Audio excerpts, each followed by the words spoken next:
Let's get comfortable. A very good morning to you.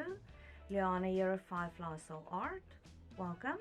Today I would like to touch on the subject of ergonomics, which I mentioned in my previous video, but I neglected to mention more about it as I stated in the video.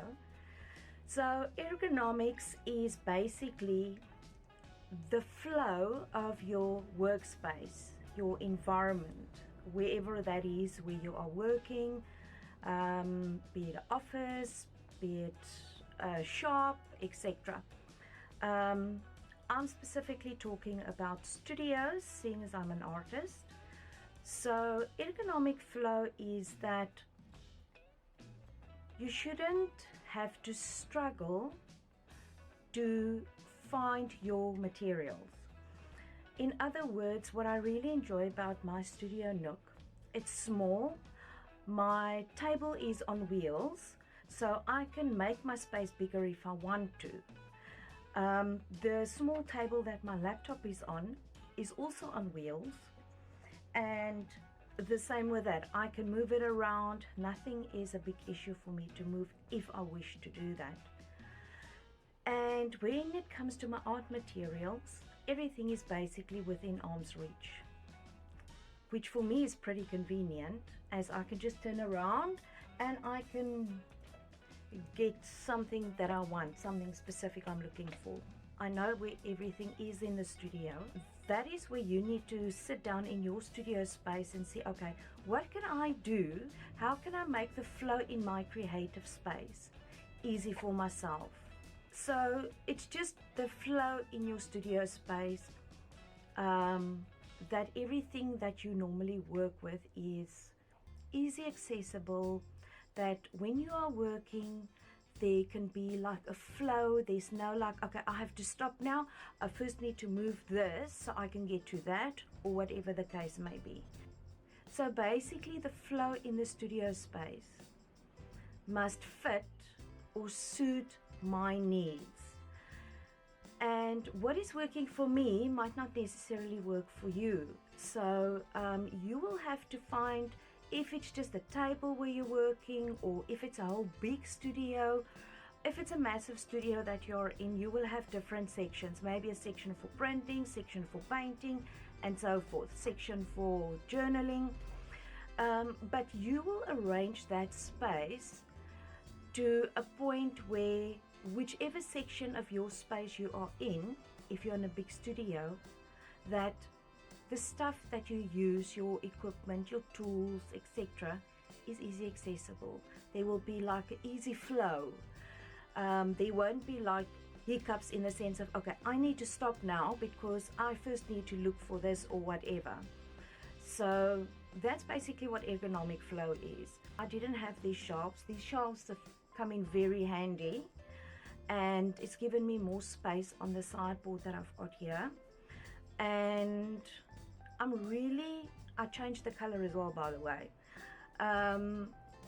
but the flow is just better for me, and you'll find that to get that real ergonomic flow going is to be in your space for a period of time, and then you will see you'll make adjustments that would make it easier for you at the end of the day. There's an artist that I watch on YouTube. I'm talking under correction, but I think this is the first time where she actually has a separate room as studio space. And as she was busy unpacking, she said all the bits and pieces will still find their rightful place in the studio space, which basically boils down to ergonomics and the ergonomic flow of your studio. But then she said something very interesting, which I think was such a profound statement, I would say, and I'll read it for you. I'll also put her YouTube link in the description section. She said, I've come to realize an art studio is like an altar. The most important thing is not how big a space is or how many art supplies one has, but rather how often one shows up, surrendered to go within, to connect with our inner creative language and get curious. Then she also said, a big space and a lot of art supplies are wonderful, but first and foremost comes commitment to explore, to be sincere, to get better, to connect with what we're making and let it speak to us. For me, what she said is actually so important, because a lot of artists dream about this big, beautiful studio, lots of art supplies, and that's not the point, actually. Even if you just have a pen and paper or paper and pencil, the most important is not the space, the size of the space, or the amount of art materials. That's irrelevant. What is relevant is how you arrive in that creative space. That is, for me, the highlight of a studio space. Be it a nook, small nook like mine, be it a big place, be it just a table somewhere in the corner of your room or the lounge or wherever. Or even if it's something that you just pop up now and you can do your thing, it's that space there where you are. And again, it boils down to mindfulness, which is the non-judgmental awareness of the present moment. So yes, that's my explanation of ergonomics. I hope it makes sense. If not, ask questions in the comments and I will reply to your comments as soon as possible. And I hope that this has really helped you to not look at your studio space negatively, because that's the opposite of mindfulness. And our creative space, as I mentioned in previous videos as well, is non-judgmental space, because we don't want to criticize, not just ourselves, we don't want to criticize our inner creative spirit, because the moment that you start that criticism, that's when the creative spirit, the creative soul sort of slams shut. And I think that actually plays a big role in creative blocks or creative resistance, as I've started to reframe creative blocks. And I also talked about the routine that I've started, and yesterday was not a great creative day as my fibro was not, so I'm not going to go into that. Today's a new day and we tackle it hands-on. So basically the routine or the ritual, and you can also call it deliberate practice that you're doing. So it's like I set up a deliberate schedule for myself, and I'm not just following it like hoo-ha and whatever. And I actually find that it's working for me. I'm very scatterbrained, but I actually, with certain things in my life, I thrive on having a routine, because a lot of the stuff sort of, when you have a certain routine, everything happens automatically. But then you also have to guard against that robotic kind of move that you can pull, because you know what's happening or what follows onto what, and that you don't just do it like a computerized whatever.